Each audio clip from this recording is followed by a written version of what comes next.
Selamat datang dan selamat malam. Saya Denny, narator dari Rumah Horor Indonesia, dan cerita tengah malam menyambut kalian untuk mendengarkan sebuah cerita horor di malam hari ini. Dan cerita horor kita di malam hari ini berjudul Sarang Burung Walet. Adalah teman saya yang lama tidak bertemu, bernama Simul. Waktu hari Senin kemarin tidak sengaja bertemu kembali di Cirebon. Setelah ngobrol-ngobrol, saya iseng tanya, apakah dia punya pengalaman bertemu hantu atau tidak? Simul menjawab punya.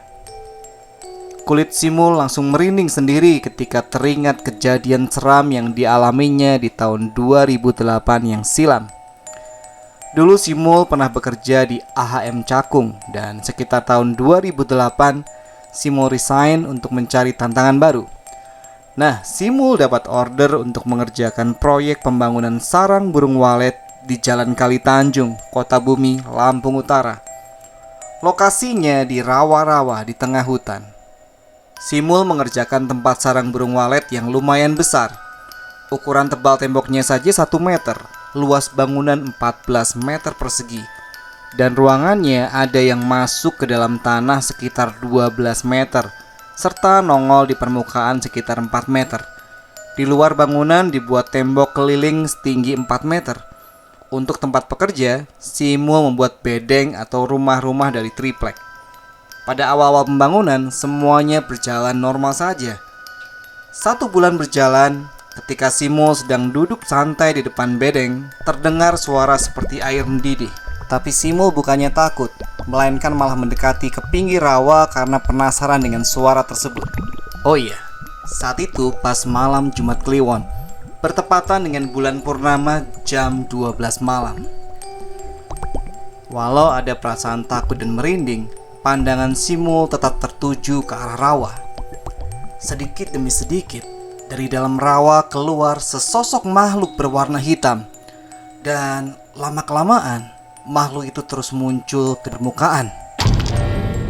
Waduh, makhluk itu besar sekali. Menurut Simul, tinggi makhluk itu sekitar 4 meteran. Namun setelah beberapa detik, makhluk mengerikan tersebut masuk kembali ke dalam rawa.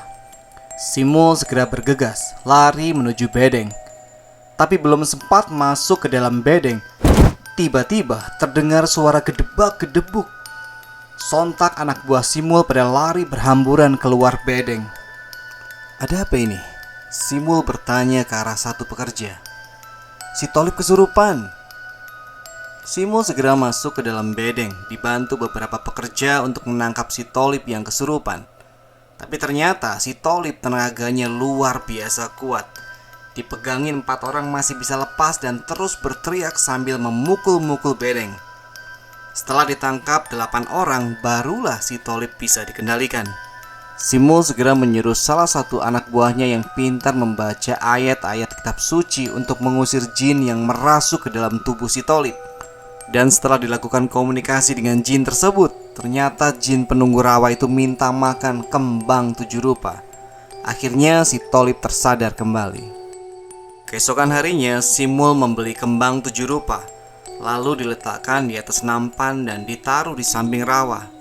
Setelah kejadian itu, Simul dan para pekerjanya tidak pernah diganggu lagi oleh jin penunggu rawa. Singkat kata, proyek selesai dan para pekerja pulang meninggalkan lokasi tersebut. Hanya tinggallah Simul dan seorang penduduk setempat yang tetap bekerja di bangunan sarang burung walet tersebut sebagai penjaga. Air liur burung walet itu harganya mahal, makanya harus dijaga agar terhindar dari maling spesialis sarang burung walet. Simul dan rekannya tersebut bertugas bergantian. Bila Simul jaga di siang hari, maka rekannya berjaga di malam hari.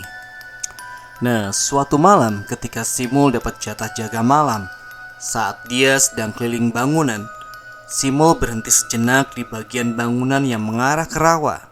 Suasana saat itu gelap karena tidak ada penerangan selain penerangan daripada lampu senter. Simul mengarahkan lampu senternya ke sekeliling bangunan untuk memastikan keadaan aman. Ketika Simul mengarahkan lampu senternya ke atas bangunan burung walet, terlihat sesosok makhluk berambut panjang mengenakan gaun putih yang bawahnya berumbai-rumbai sedang membelai-belai rambutnya sambil duduk di atas bangunan. Merinding sekujur tubuh Simul. Segera saja dia berbalik arah dan bergegas meninggalkan tempat tersebut. Keesokan harinya, Simul bercerita kepada rekannya kalau semalam dia melihat penampakan di atas bangunan di dekat rawa. Dan rekannya baru cerita kepada Simul bahwa sekitar 3 hari yang lalu ada mayat perempuan hamil yang ditemukan terapung di rawa. Hari-hari berlalu. Simul berjaga seperti biasa tanpa ditemui penampakan lagi. Nah, pada suatu malam, tepat malam Jumat Kliwon, Simul berjaga malam dan keliling bangunan seperti biasa. Karena cuaca dingin dan gelap gulita, Simul membuat api unggun. Tapi Simul lupa kalau di tempat dia membuat api unggun itu seminggu yang lalu ada penampakan. Setelah api menyala, Simul pun menghangatkan badan dengan duduk di samping api unggun. Tiba-tiba terdengar suara burung hantu. Simul belum menyadari kalau itu pertanda akan ada penampakan. Dan mulailah tercium bau wangi melati. Tengkuk Simul mulai merinding dan menjalar ke seluruh tubuh. Simul menengok ke kanan, tapi tidak ada apa-apa. Tengok ke kiri, tidak ada apa-apa juga. Simul baru menyadari dan berkata dalam hati, "Waduh, di tempat ini kan seminggu yang lalu saya melihat kuntilanak lagi duduk di atas bangunan.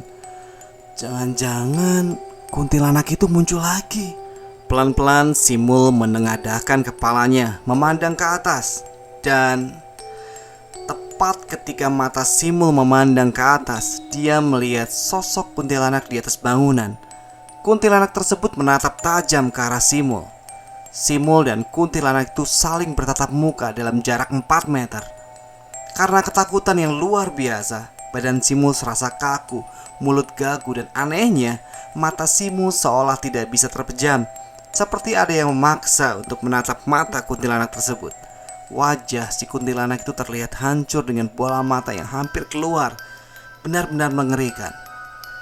Si kuntilanak diam tak bersuara dengan tatapannya yang sadis.